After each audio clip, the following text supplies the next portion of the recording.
What's up guys and welcome back to my channel. Dan Hooker goes off on Arman during a heated appearance on the Ariel Helwani show. Considering the recent verbal exchanges between the two before their upcoming fight was announced, it's no surprise that Hooker completely unloaded on the top-ranked contender this week. He didn't hold back, saying his daddy can pay for the best strength and conditioning coach. I've seen him come out and say he spent $100K on training camp and then pulled out. Bro, what? He should win the amount of money he puts into these things. I drive 5 minutes down the road to City Kickboxing and punch my mates, Hooker continued, using the situation to highlight how much the sport has evolved. He said it's a true testament to how far MMA has come that, in his words, rich little daddy's boys can now reach the pinnacle of the sport. He then put Arman on notice, saying, he's just a lippy little rich kid that's had everything handed to him in life. He doesn't need the money from these UFC fights. He does this for attention and likes. I fight to provide for my family. I'm just saying, if he walks up on me like he walked up on Bobby Green, the fight is canceled. Despite the fiery comments, Hooker still showed respect for Arman's abilities inside the octagon. He acknowledged that this is one of the toughest fights he could have taken, admitting that very few fighters are willing to step in against him. I knew that absolutely no one wants to fight the guy, Hooker said. I know no one wants to take that risk. This is one of the most difficult fights, and I don't discredit the other guys for trying to find the path of least resistance, but that's just not how I do things. I want to go the hardest way. Hooker's statement not only shows his trademark confidence, but also his willingness to challenge himself, no matter the opponent. The build-up between these two has become one of the most anticipated storylines in the lightweight division, with both men eyeing a potential title shot. Hooker, known for his toughness and grit, is determined to prove that hard work and hunger can outshine privilege and hype. Arman, on the other hand, has been steadily climbing the ranks, showing elite skills and composure well beyond his years. As fight night approaches, the tension continues to rise. Both fighters know what's at stake. For Hooker, it's a chance to reclaim his spot among the elite. For Arman, it's about silencing the critics and proving he deserves his place at the top. The stakes couldn't be higher, and fans are expecting fireworks when these two finally meet inside the octagon. And before we continue, make sure to leave a like on the video and subscribe to help support the channel. Moving on to another news, Khalil Rountree revealed an unbelievable story about Merab, proving once again why he truly deserves the nickname The Machine. In a recent interview with Bear Dagio, Rountree shared that Merab actually sparred 5 full rounds on the very same day as his UFC 320 title fight against Corey Sandhagen. According to Rountree, this wasn't some light movement or warm-up. It was a full, live sparring session just hours before stepping into the octagon. Rountree said, Merab in the gym, it's really hard to say that he's any different in the cage. I promise you this is a 100% true story. At 12 in the afternoon on fight day, Saturday, October 4th, Merab sparred 5 full rounds live in the cage, he continued, emphasizing how insane that was, saying 5 full live rounds at noon, not even half a day before he had to walk into the arena for the biggest fight of his career. The light heavyweight fighter couldn't hide his amazement as he described the scene. That's just him. You can't make it up, he said. To be around that kind of energy, it's something else. Most guys on fight day are sitting in their hotel rooms trying to relax, collect their thoughts, or maybe get on a light bike ride to burn off some energy. But Merab? He's out there going 5 hard rounds like it's a regular training day. Rountree went on to say that he had never in his life seen anything like it. I've never seen somebody spar 5 full rounds on the day they have to fight, and then go into the octagon that night and fight another 5 hard rounds against someone like Corey Sandhagen, he said. That's just a different level. He's built different. The story perfectly captures Merab's relentless mindset and unmatched work ethic. While most fighters are focused on conserving energy, Merab continues to push himself to the limit, showing why he's one of the most feared and respected names in the bantamweight division. As Rountree put it best, he's just a different breed. Moving on to another news, Jiri Prochazka has reflected on his recent win over Khalil at UFC 320, admitting he wasn't satisfied with his performance despite getting the victory. After watching the fight back, Jiri said he only showed a fraction of what he had worked on during his training camp. The former champion took to X to share his honest thoughts, saying, just watch the fight, and man, I didn't show even 50% of what I trained and worked on for almost half of the year. But I'm glad that I switched my attitude right before the 3rd round. Jiri explained that while the win was important, he knows he can perform at a much higher level. His statement showed a mix of humility and determination, acknowledging that even in victory, there's still room for improvement. He added, "With this knowledge, I'll go into the next fight much smarter and simple-minded, calm but sharp."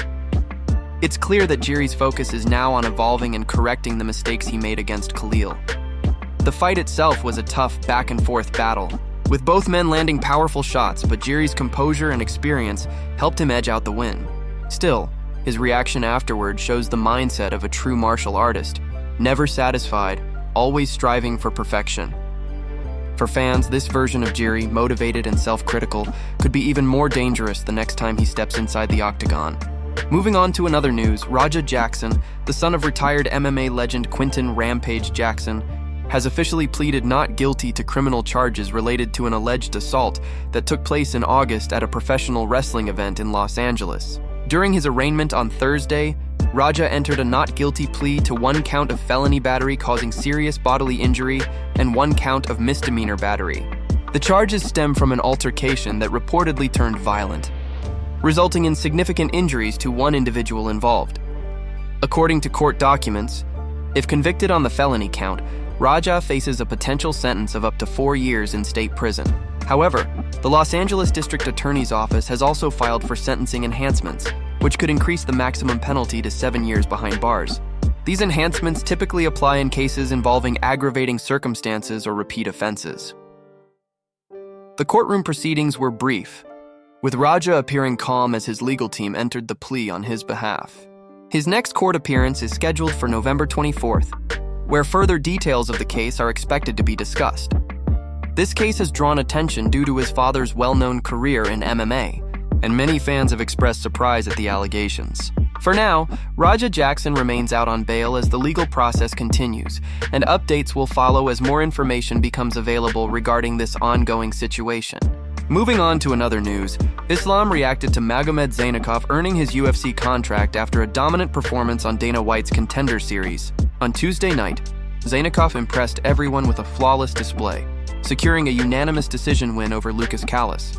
His composure, control, and grappling skill immediately caught the attention of fans and analysts, who are already calling him the next big Dagestani prospect to watch in the lightweight division.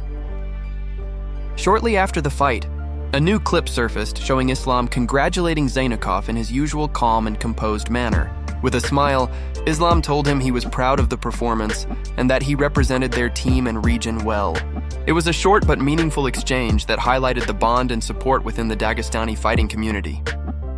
Islam, who currently stands as one of the top pound-for-pound fighters in the sport, is seen as a mentor figure to the next wave of talent coming from the region. His reaction carried weight, as many young fighters look up to him not only for his dominance inside the octagon, but also for his professionalism and discipline outside of it. Magomed's performance and Islam's endorsement have now set the stage for what could be another rising contender from Dagestan entering the UFC. With the momentum behind him, Zainakov's journey is just beginning, and many believe he could soon follow in Islam's footsteps as one of the most dangerous lightweights in the world. Moving on to another news, the MMA community has grown increasingly concerned for Khamzat after a recent post he shared on Instagram reignited fears about his safety and well-being. In the video, Khamzat can be seen training intensely in front of a large portrait of Chechen President Ramzan Kadyrov. While the clip might appear harmless to some, many fans and MMA analysts believe it tells a much darker story. Online discussions quickly spread across platforms, with several fans speculating that Khamzat's actions might not be voluntary. Many suspect that he is being pressured by Kadyrov to publicly show loyalty or face potential consequences. Some have even suggested that his family could be in danger if he refuses to comply. MMA Guru weighed in on social media, writing that while Khamzat can be criticized for many things, his enforced loyalty to Kadyrov should not be one of them. He went on to explain that those who mock or judge Khamzat may not realize the kind of control and fear leaders like Kadyrov hold over their people. The post added that even Khamzat's world title belt, his greatest professional achievement, is overshadowed by the image of Kadyrov displayed prominently behind him during training. For Guru, this moment symbolizes how even one of the world's most dangerous fighters appears powerless in the face of political influence. Other voices in the MMA community echoed similar sentiments. Many expressed deep concern, saying they hope Khamzat and his family are safe, describing the situation as not normal and deeply worrying. Some went as far as to post hashtags like Free Khamzat, while others pointed out that his apparent loyalty might simply be a survival tactic. One user commented that the fighter has no choice, explaining that if he stopped showing support, it could lead to severe consequences for his loved ones. Another wrote that Khamzat is doing what he needs to do to keep his family alive. Fans also noted that his demeanor in recent appearances seemed more restrained, with some suggesting that he may be under constant supervision. Many agreed that until Khamzat is able to distance himself from Kadyrov's circle, he remains in a dangerous position. Despite all the speculation, one thing remains clear. The MMA community feels a genuine sense of fear and sympathy for the undefeated fighter, believing he might be caught in circumstances far beyond his control. Moving on to another news, Alex Pereira has received a strong warning regarding a potential fight with Jon Jones. While Alex didn't call Jon out in the way he had originally planned, veteran fighter Matt Brown believes that Pereira might be making a serious mistake by chasing this kind of super fight. During the latest episode of The Fighter vs. the Writer, Brown explained that while the hype around a matchup between Alex and Jon would be massive, it could end badly for the Brazilian knockout artist. Brown said the build-up for such a fight would be absolutely ridiculous, with fans across the world getting hyped, placing bets, and arguing online. "There are going to be people betting on Alex," he said. "It's going to be just like when Conor went and fought Floyd." Everyone said, "Oh yeah, Conor's got a chance." And look, I actually think Alex has a better chance against Jon than Conor did against Floyd, but you get my point. He continued by saying that stylistically, it's a nightmare matchup for Alex. Jon is just as big, maybe even a little bigger than Alex at heavyweight. And he's a million times better wrestler. There's no way in hell Alex has wrestling anywhere close to Jon's level, even if Jon has been sitting out for the last year. Brown made it clear that even if Jon came back after time away, his wrestling size and fight IQ would still make him a huge problem for Pereira. He believes that no matter how hard Alex hits, Jon's ability to dictate where the fight takes place would give him a major advantage. According to Brown, Jon could take Alex down at will. That's the truth. Even if Alex managed to land a few shots early, Jon's grappling would eventually take over. As of now, Alex is still recovering from a broken foot, which will likely keep him sidelined for a while before any super fight becomes possible. Despite that, his status in the sport continues to climb. He's now ranked number 5 on the MMA fighting pound-for-pound list and number 4 on the UFC's official pound-for-pound rankings. His dominance at light heavyweight has made him one of the biggest stars in the sport, and fans are already speculating what's next once he returns to full health. In the meantime, the light heavyweight division might see some movement, with Jiri Prochazka and Carlos Ulberg potentially facing off in a title eliminator bout. Both men have been climbing fast, and with Alex recovering, this could be the perfect opportunity for one of them to secure a shot at gold. While Pereira's ambitions to face Jon Jones are bold, Matt Brown's words serve as a clear warning. Stepping into the octagon with Jon could be the most dangerous challenge of Alex's career. Moving on to another news, Sean Strickland had his classic unfiltered reaction after seeing streamer Marlon roll with UFC flyweight Tracy Cortez at the UFC Performance Institute. The training session took place on Thursday, where Marlon hit the mats to learn some grappling moves from Tracy, who patiently guided him through different positions and transitions. Sean, known for never holding back, watched the two train and couldn't resist throwing in his trademark comments. As Tracy demonstrated a move, she told Marlon, "Kick this leg over and then you're going to flip me." Marlon hesitated, replying, "No, I just pull it like this." She corrected him, saying, "No, stay in your hand and circle around." They both laughed as she tried to show him the right motion, saying, "I'm showing him a circle, the circle." Sean then chimed in from the background, shouting playful instructions and jokes while watching them struggle through the technique. At one point, Tracy laughed, saying, "Yeah, get on that, like that." Sean quickly added his own comment about how the move would snap if done wrong, making everyone on the mat burst out laughing. It was a light-hearted moment that perfectly captured Sean's raw personality and Tracy's easygoing attitude during training. Moving on to another news, Demetrius Johnson has made a bold $10,000 bet against Dylan Dennis, claiming that Khamzat would absolutely ragdoll him inside the octagon. The conversation started when Dennis made another one of his outrageous claims during a recent interview, saying he could beat nearly every current UFC champion, including Islam, Khamzat, and even Jon Jones. Johnson, one of the most respected names in MMA history, wasn't buying it for a second. When Danis started listing off champions he believed he could beat, Johnson interrupted him with disbelief. "You think you could beat Khamzat?" he asked, laughing. Danis fired back confidently, saying, "Yeah, I could beat him. I could beat Islam, John Jones, all of them." "Who's the 85 champ?" "Oh, right, Khamzat."